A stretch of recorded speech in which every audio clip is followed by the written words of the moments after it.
My name is Thomas Haskell, and I characterize myself as a Trinbagonian sculptor and a proud Caribbean queer. So I like utilizing sculpture more than any other medium I take part in because for me it's the most immediate. I have the quickest pathway for me mentally from what I see in my head to what I can make in my hands, what I can physically do. But there's also this conversation going on between you and the material. The clay will tell you, how it's doing, how it's feeling, what it wants, what it doesn't want. You know when you're pushing it too hard, you know when it can do much more. And I like that little interplay between, yourself and the clay. It's a medium that is almost boundless.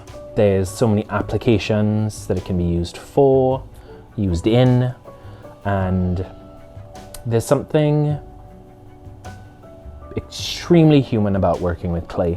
It's one of the oldest art forms, if not the oldest art form, stretching back tens of thousands of years of us working with it. And from a baby, I've always had, hands in clay in some form or fashion. I always like to give the story of my grandmother giving me clay in church to shut me up, which is why I'm a bad Catholic and a decent sculptor. So then it was a natural progression to going to do my undergrad at York in visual arts, did sculpture, and from that got this academic bug, did my master's at OCAD in the interdisciplinary masters in art, media and design. And by the time I had reached that point, my entire thesis show was ceramic sculpture. Generally from start to finish, with firing and all the various steps in ceramics, it can take a week. Sometimes it can take much longer than that. I've had some pieces that I've worked on for over a year in varying stages, and some that I got done in a few days because I just had to finish it. The vast majority of my inspiration comes from, my home, my heritage, my family. It, is really the connecting thread through everything that I do. Sometimes things just line up in such a way that that's the spark, that's the idea. The synapses finally met and fired and boom. And I might sketch out a little something, but it's never a fully fleshed out sketch. It's almost like just putting a pin in the thought. Every stage has its sort of like Christmas moment, like, it's opened, it's happening. But, the early stages are so pregnant with potential that I really love it. Everything is loaded with so much potential. So much can come. You've yet to make any major decisions. I don't really start working until I physically have my hands in clay.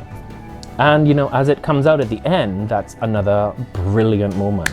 I feel like the more you work in ceramics, the more you get dulled. Any nerve of anxiety gets smashed down by repetitive failures, things not working out, but you learn to, let that go. And I always keep my mind on the next piece. I'm never too focused and too fixated on one. When it comes to my folklore pieces, a lot are drawn from the folklore of traditional Trinidadian mass or carnival. Characters like Papa Bois, Mamadlo, La Diablesse. They all come from different parts of our culture and different interactions within our culture. And a lot of them are very loaded characters. They have a lot within them. And I try to, in my own way, tap into that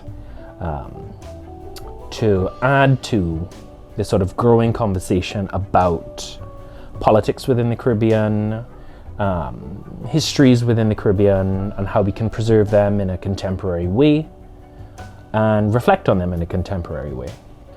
So when it comes to politics in my work, a lot of it is centered around really core issues within the Caribbean. So race, gender, sexuality, identity, the political system itself. So I try to focus it all within the framework of navigating my own selfhood as a queer individual within the Caribbean, while trying to be keenly aware of the histories that I represent. The things that I'm looking to invoke or achieve with it is a chance to give a different perspective on the diversity within the Caribbean, and also to bring Caribbean voices together.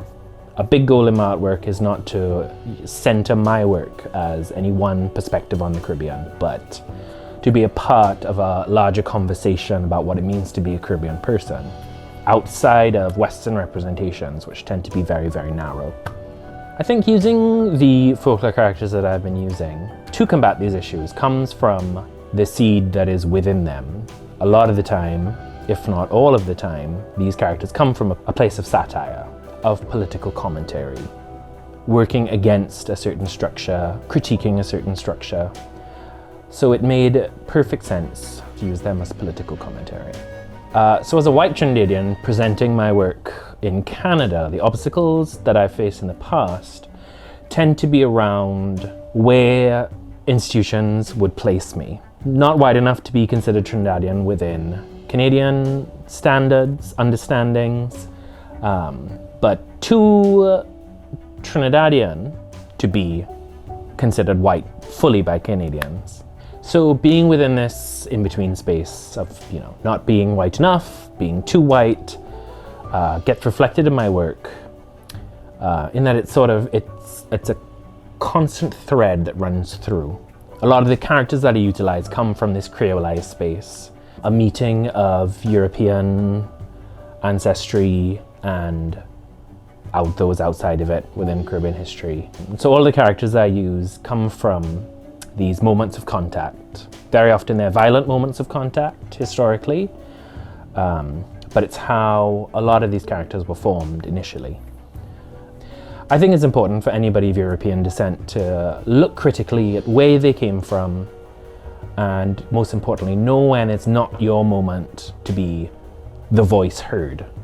And I think that's very important also within the context of the Caribbean, because we have such a complicated history, such complicated racialization, that it's very important to know when not to center yourself. A lot of the Caribbean's history is quite dark, and that gets reflected in my work, this darkness.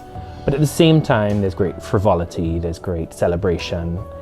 And so I try to weave those two things together, utilizing characters that come from this creolized space, come from a place of contact between European ancestry and the ancestry of those others within the Caribbean. And it's part of what I do is try to give back to, my home in a way that would make it proud. I would say that teaching has greatly impacted my work. I love to teach people, and in teaching somebody how to work with clay, you deepen your own understanding of it. But I think more importantly, you forge connections with people, and that's the main thing. There's one moment with different students that always sticks with me, and that's when they first see their piece finished, when it comes out the kiln, when they hold it, when they have that thing that they've worked on for so long, when they finally have it in their hands, there's a little spark, They get this moment of, aha, I have created this. And that's a really special moment.